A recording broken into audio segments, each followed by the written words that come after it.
Comme tout le monde le sait bien, je me nomme Eliane et je vous enseignerai aujourd'hui à l'aide d'un petit vidéo l'œuvre qui m'a été assignée, un manifeste nommé Refus global et faisant partie du courant surréaliste. Pour un bref aperçu du courant surréaliste, il est un mouvement littéraire, artistique et culturel qui utilise l'intellectuel soit par le rêve, l'automatisme et l'inconscience. Ce courant est né après la Première Guerre mondiale, juste après le courant du dadaïsme. Le surréalisme permet l'expression par la pensée et pour lutter contre certaines valeurs. Il prône la liberté d'expression individuelle et l'écriture spontanée. Pour ce qui est du contexte socio-historique de l'œuvre, le peuple québécois, gouverné par Maurice Duplessis dans les années 1944 à 1950, était dirigé par des idées conservatrices et par le clergé, ce qui garantissait aucun espoir au développement du Québec. Une période auquel on a donné pour titre la Grande Noirceur. C'est à cette époque que le processus de création du manifeste Le Refus global s'est développé. Paul-Émile Borduas est en fait l'auteur du manifeste Le Refus global qui a été publié en 1948 par l'édition Mitramite. Pour une bref aperçu de sa biographie, Paul-Émile Borduas est né le 1er novembre 1905 dans la région de Saint-Hilaire à Montréal. Son décès fut déclaré le 22 février 1960 dans son atelier de Paris. Ses débuts se sont faits comme apprenti pour l'artiste peintre Ozias Leduc qui lui avait comme projet de décorer des églises. Grandement impliqué dans le monde des arts, Borduas applique à l'École des beaux-arts en 1923 et par la suite obtient son diplôme d'enseignement. En 1937, il est embauché à l'École du meuble de Montréal. C'est autour de lui que se crée le mouvement des automatistes, quelques jeunes élèves qui se passionnaient comme lui pour les arts. Ils se rencontraient régulièrement pour discuter des conditions du peuple québécois, ce qui est mené par la suite vers la création du manifeste, qui a vu le jour sous le nom du Refus global. Les automatistes se sont fondés autour de Borduas dans les années 40. Ils étaient tous considérés comme artistes à l'époque. Peintres, écrivains, danseuses, chorégraphes, photographes et autres. Les automatistes étaient grandement influencés par le courant surréaliste. Ces jeunes artistes se questionnaient sur les valeurs traditionnelles du Québec. Ils sont nommés les automatistes par leur besoin de créer par la spontanéité. Les automatistes à l'époque réalisaient des expositions à Paris et à New York. Ils ont été principalement connus pour leurs débuts en art visuel. Toutefois, avec le temps, l'art a pris davantage d'expansion vers des formes telles que la poésie, la danse et encore le théâtre. Je vous présente à l'instant les membres du mouvement des automatistes. Marcel Barbeau, Jean-Paul Riopel, Pierre Gauvreau, Fernand Leduc,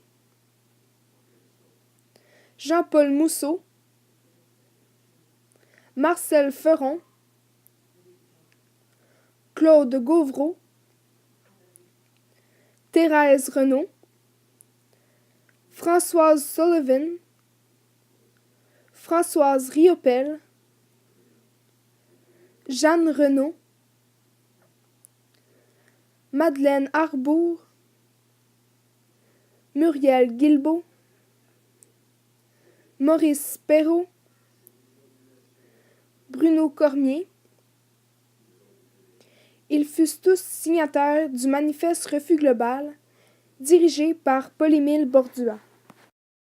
Le manifeste Refus global a été signé par ces 16 artistes québécois qui désiraient transformer la société d'autrefois. Refus global a été un cri de regroupement pour les Québécois afin de contrer contre l'idée conservatrice et la domination de l'Église catholique sur le peuple. Ce manifeste se veut d'adopter une position anarchiste qui rejette toute autorité et règlement de l'Église. Borduas tente de rompre la vieille mentalité de vivre selon les dires de Dieu pour s'ouvrir à la nouvelle pensée individuelle. Il voulait redonner au peuple la responsabilité du destin de chacun, développer une nouvelle manière de communiquer. En se basant sur le courant du surréalisme, Paul-Émile Borduas utilise un style décousu et une écriture spontanée qui laisse place à l'inconscience.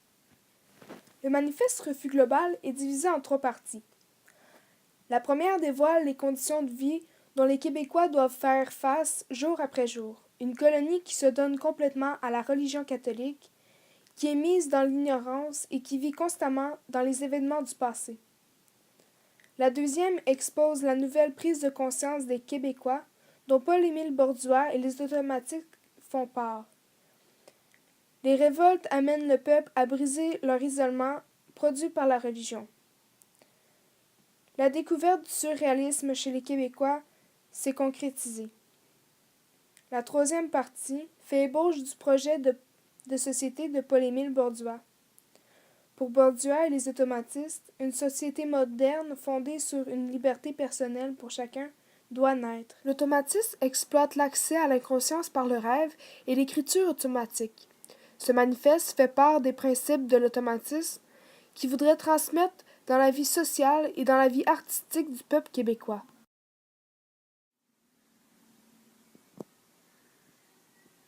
Sept ans, c'est un chiffre magique. De 41 à 48, il y a eu le refus global.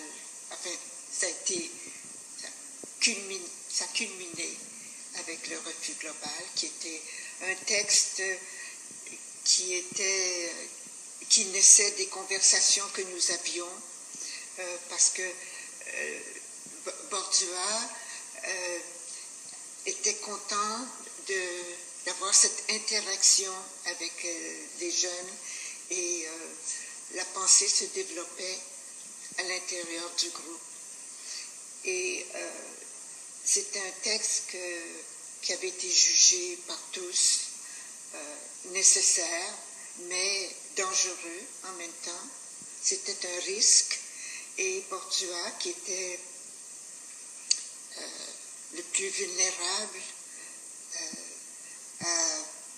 et il était très conscient du risque qui était le sien, et il l'a accepté. Son texte, vraiment magnifique et émouvant,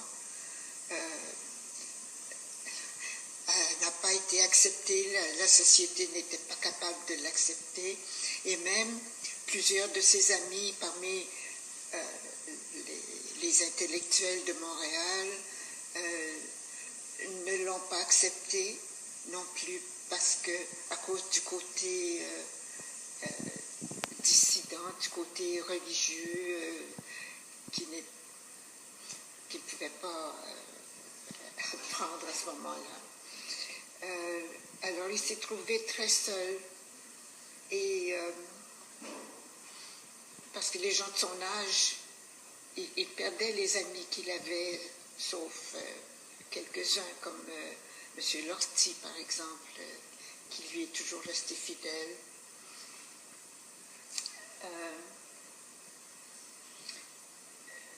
Mais on sait qu'il a perdu, qu'il y a eu pendant plusieurs semaines des articles dans les journaux, plusieurs par Claude Gauvreau qui le défendait, mais des articles terribles de la part de ceux qui étaient puissants. Et mais il a perdu son poste. Ça a été très difficile pour lui. Il avait une famille, et puis il est devenu malade, très malade à ce moment-là.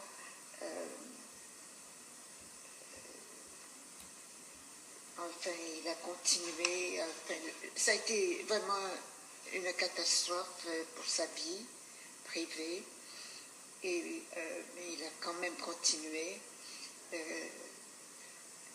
Au bout de quelques années, il a décidé d'aller à New York, où il a fait des œuvres exceptionnelles. Et il a fait partie d'une grande galerie new-yorkaise, Martha Jackson, je pense. Et puis, son erreur a peut-être été d'aller en France, où il pensait que c'était la patrie ultime de la peinture, mais c'était maintenant à New York qu'il a quitté malgré tout. Et à Paris, il s'est trouvé très seul, sauf pour quelques amis, canadiens généralement. Alors,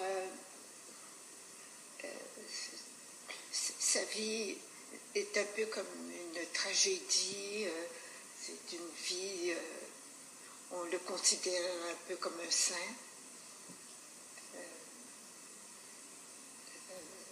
Vraiment un personnage extraordinaire.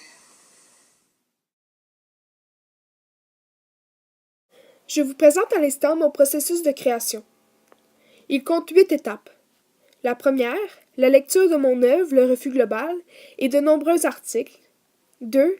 L'annotation de texte et ses résumés, ainsi que la rédaction des 3 bibliographies commentées. 3. Déterminer ce que j'aimerais créer, soit un manifeste. 4. Faire un remue-ménage de mes idées. 5.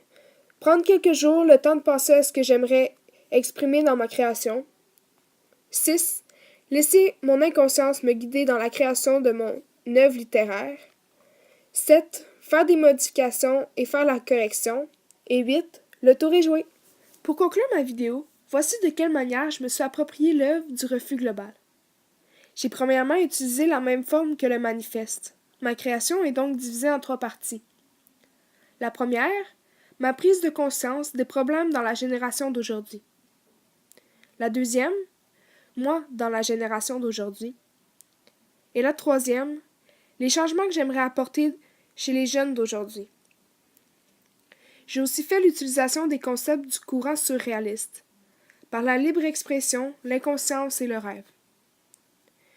Et pour finir, j'ai choisi de partager mes idées, moi aussi, sous forme d'un manifeste, comme le fait Paul-Émile Borduas dans le manifeste Refus global.